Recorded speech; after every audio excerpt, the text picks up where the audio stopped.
कहीं ना कहीं विपक्ष को भी पता है कि उनकी जमानत जब्त होने वाली है और इसी वजह से उनको कहीं ना कहीं कैंडिडेट भी नहीं मिल पा रहे। ये उनकी एक बौखलाहट का संकेत है। उन्हें डर लग रहा है। जब मोदी जी ने बात करी थी 2014 में घर घर में शौचालय बनाने की, तो विपक्षी कहीं उनका मजाक उड़ाते थे। केवल बातें बनाने के वाला कोई काम नहीं किया कि हम नरेंद्र मोदी जी को 400 प्लस सीटों के साथ इस देश का प्रधानमंत्री बनाएंगे।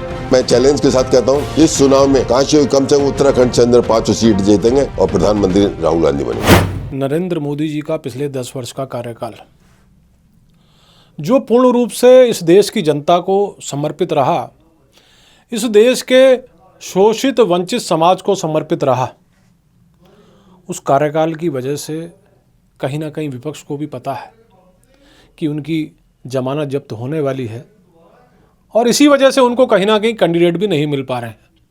क्योंकि कैंडिडेट को भी पता है कि इतनी बड़ी हार का ठीकरा जो है उनके सर पे फूटेगा, तो मुझे लगता है इसी वजह से कांग्रेस को कैंडिडेट नहीं मिल पा रहा है।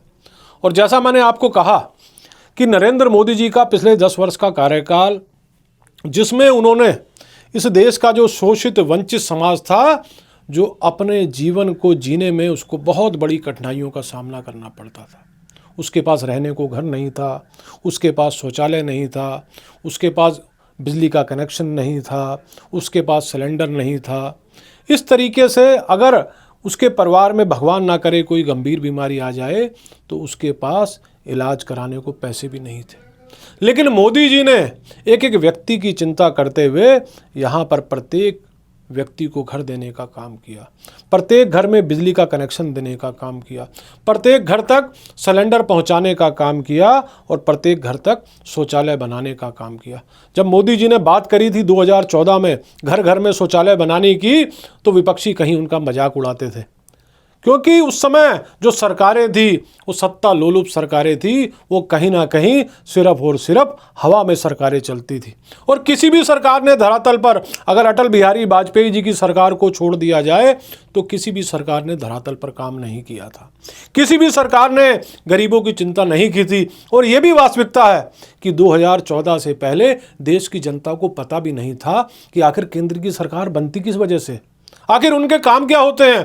क्योंकि योजनाएं कभी भी धरातल पर उतरती नहीं थी, योजनाएं सिर्फ उन नेताओं की जेब भरने के लिए बनती थी। और इसी वजह से जो 2014 के बाद का जो नरेंद्र मोदी जी का 10 वर्ष का कार्यकाल रहा, जिसमें प्रत्येक व्यक्ति को लाभ पहुंचा, प्रत्येक उस बहन तक लाभ पहुंचा, प्रत्येक मजदूर तक लाभ पहुंचा, प्रत्येक युवा तक लाभ पहुंचा, प्रत्येक किसान तक लाभ पहुंचा। इस समय देश की जनता एक ही लक्ष्य लेकर चल रही है कि हम नरेंद्र मोदी जी को 400 प्लस सीटों के साथ इस देश का प्रधानमंत्री बनाएंगे। देखिए, मुद्दे तो इतने हैं कि मुझे बताते हुए सुबह से शाम हो जाएगी। जैसा मैंने आपको बताया कि घर बनाने का काम, शौचालय का काम, बिजली के कनेक्शन का काम, सिलेंडर का काम, अटल आयुष्मान, तमाम ऐसी योजनाएं।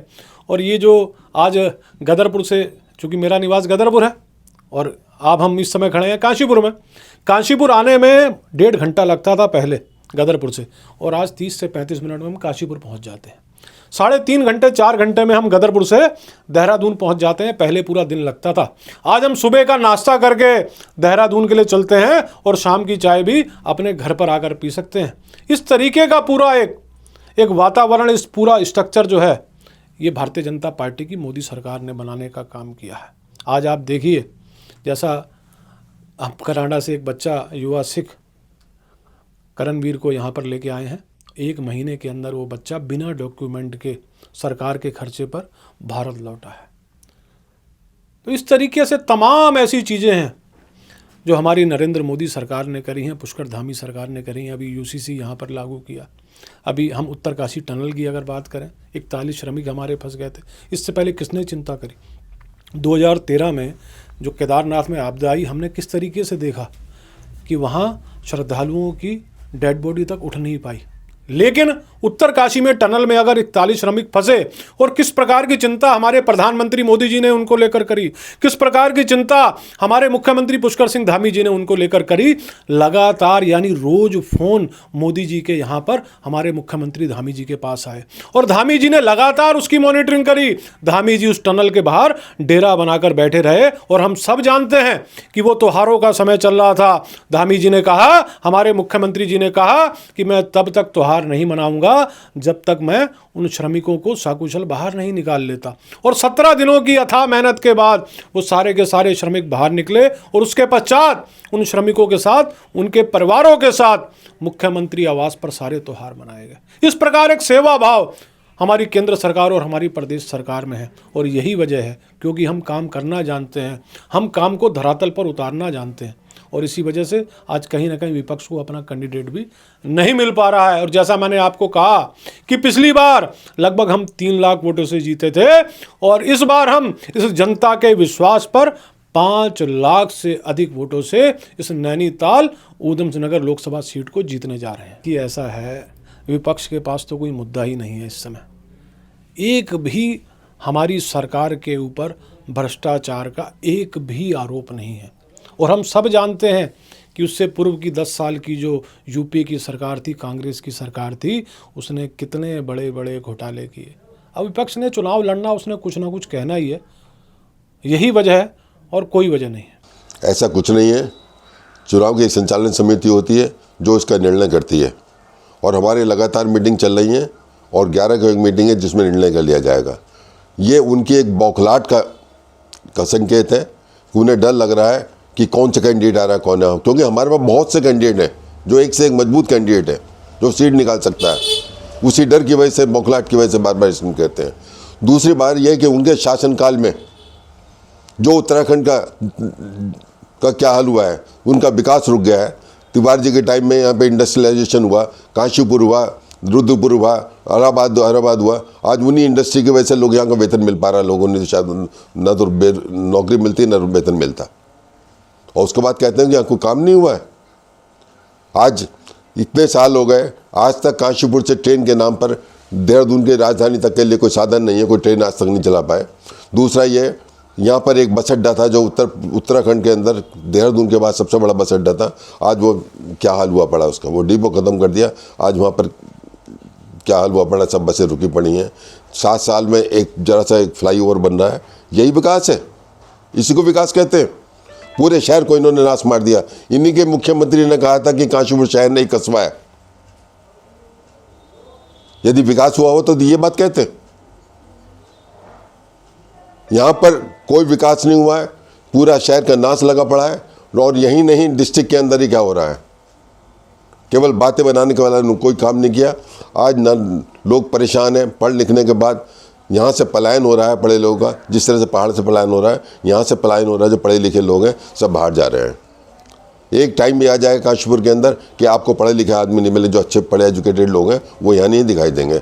वो या तो नोएडा दिखाई देंगे, या बेंगलोर दिखाई देंगे, या नोएडा वहाँ दिखाई देंगे, पुणे। तो उसके बाद कहते हैं कि रोज़ हमारे यहाँ बहुत हमने काम किया है। उन्हें तो 2014 से पहले लगता है कि शायद हिंदुस्तान आज़ाद ही नहीं हुआ था। आज जो कुछ इसके लिए कहा जाता है कि जिस समय देश आज़ाद हुआ था यहाँ सुई तक नहीं बना करती थी, ये विकास किसने किया? ये डैम्स है, यहाँ एयरलाइंस है, सब कुछ है, हवाई अड्डे है, किसने बनाए हैं? ये सब कांग्रेस की देन है। पाकिस्तान के 2 बंटवारे कर दिए, ये किसने किया? सिक्किम को, गोवा को किसने भारत में मिलाया? जो अंग्रेज भी गोवा को नहीं मिला पाए थे, उस गोवा को 24 घंटे के अंदर नेहरू जी ने उस गोवा को कांग्रेस हिंदुस्तान में शामिल किया। सिक्किम को शामिल किया, बिना लड़े बिना कुछ करे सिक्किम को शामिल कर लिया। ये उन्हें नहीं दिखाई देता कि क्या है ये। अब इलेक्ट्रल बॉन्ड है, ये एक हिंदुस्तान का एक बहुत बड़ा घोटाला साबित होगा। इन्होंने इसके अंतर्गत ये किया एक तो सूचना के अधिकार से इसे बाहर कर दिया, तो पूछ नहीं सकता। दूसरा, पहले ये हुआ करता था कि इलेक्ट्रल बॉन्ड के अंदर जो पैसा दिया जाता था उसे बाहर की विदेशी कंपनी नहीं दे सकती थी, दिया करती थी।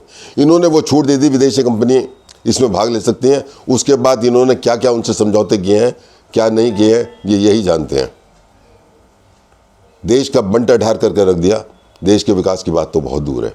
और मैं चैलेंज के साथ कहता हूँ, इस चुनाव में कम से कम उत्तराखंड से अंदर 5 सीट जीतेंगे और देश में कांग्रेस की समर्थित गवर्नमेंट बनेगी और प्रधानमंत्री राहुल गांधी बनेंगे। नहीं, कांग्रेस शुद्ध अभियान का, कांग्रेस विकास की बात करती है, देश की समृद्धि की बात करती है, बेरोजगार की बात करती है। आज चुनाव आ रहे हैं तो रेट कम कर रहे हैं। एक 5 किलो राशन देने का मतलब ये है कि सब कुछ हो गया। जो 14 में कहा करते हैं कि हम देश में विकास आगे बढ़ाएंगे, आज गरीबी रेखा से ऊपर ले जाएंगे लोगों को, आज भी कहते हैं कि हमने 80 करोड़ गरीबी रेखा के नीचे के लोगों को हम वो राशन दे रहे हैं। आज 10 साल हो गए, उसके बाद भी 84 करोड़ वही कर रहे हैं। इसका मतलब कहाँ गरीबी रेखा से हम ऊपर उठाए हैं? ये केवल बातें बनाने का लाभ कुछ नहीं है। आज आपने 5 किलो राशन तो दे दिया, बस सिलेंडर तो तुमने 1000 कर दिया था। आपने जो तेल 60 रुपये बिकता था, आज वो 150 रुपये तेल बिक रहा है। दालें कहाँ से कहाँ पहुँच गई, आटा चावल कहाँ से कहाँ पहुँच गया। चीनी जो 10 रुपये राशन में मिला करती है, 40 रुपये 42 रुपये है। क्या यही विकास है? अरे रोजगार की बात सोचते, कभी रोजगार दिया इन्होंने? किस तरह से बेचारे एजुकेशन देते, महंगी एजुकेशन है, उसके बाद पढ़ता है, रोजगार नहीं मिल रहे। कभी उनके बारे में सोचा इन लोगों ने? उन्हें तो 2014 के बाद हमने देश बदल दिया। देश की जनता इस इलेक्शन में इन्हें माफ़ नहीं करेगी और ये बुरी तरह हारेंगे। ये इन्हें कुछ दिन बाद पता चल जाएगा।